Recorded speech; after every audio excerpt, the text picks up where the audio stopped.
Experience I have with our senior comrade, Mazi Nnamdi Kanu.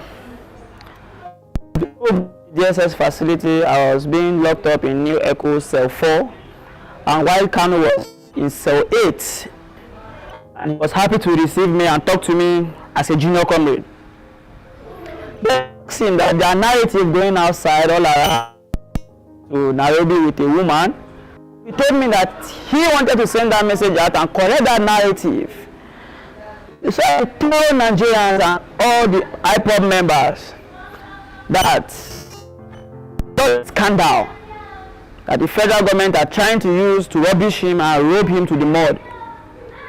Mazi Nnamdi Kanu explained that he was kidnapped in Kenya at the airport, boots outside the airport, and drove off.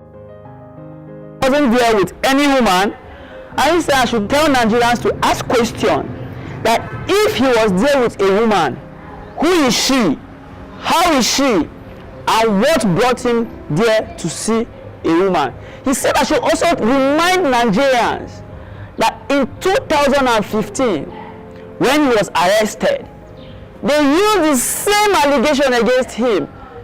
So Nigerians will look at him as someone that is not moralist or an immoral person. My encounter with Mazi Nnamdi Kanu is somebody that even in the DSS detention, he's in high spirit. That nobody should believe that. That's a total lie.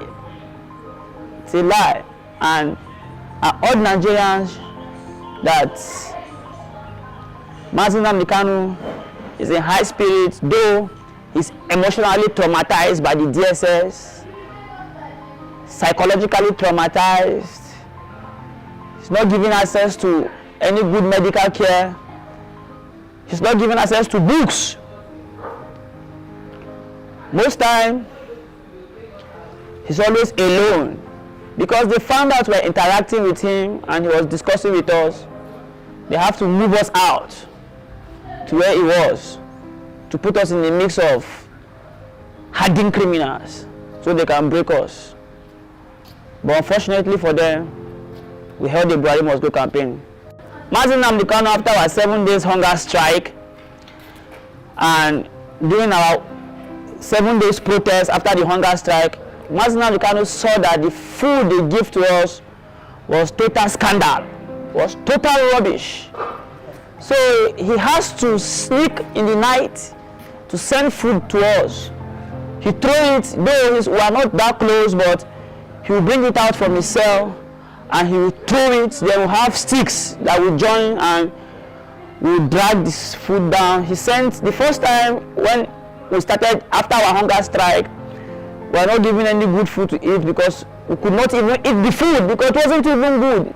Mazi Nnamdi Kanu sent us pizza to break our 7 days fasting. And aside from that, sometimes when he noticed that they give us food that are not okay, he shares his food with me, just as a good leader I would do. Send shawarma, eat a little shawarma, send the rest. Send us beans cake, send us indomie. But when they discovered all this, that he's been nice to us, due to the heartlessness of the DSS, they have to kick us out of the place, to leave him there alone. And as I speak to you up to date, there's nobody down there with him. They evacuated everybody. And there are a lot of IPOB members in there that they don't want Nnamdi Kanu to even know that they have been arrested. So I urge Nigerians, as Nnamdi Kanu said, I should tell them, consistency, perseverance will bring an end to injustice and tyrannic government. And any news that it was a woman that lured him to Kenya is a totally false news. And Nigerians shouldn't believe that. That is scandal. He's in high spirit.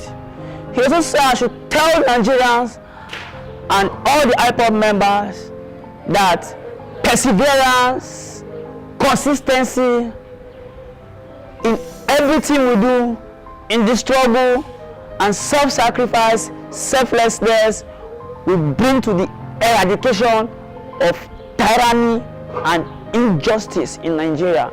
He also said, I should urge Nigerians that they should be strong in high spirit, that the oppressors can never overcome.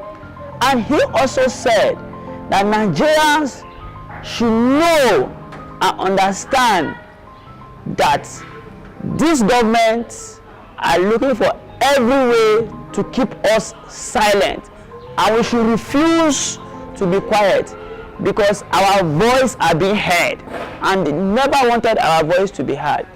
Nnamdi Kanu is in high spirit, and he said the IPOD members should ask questions. Who is the woman? How is the woman? And what about the woman?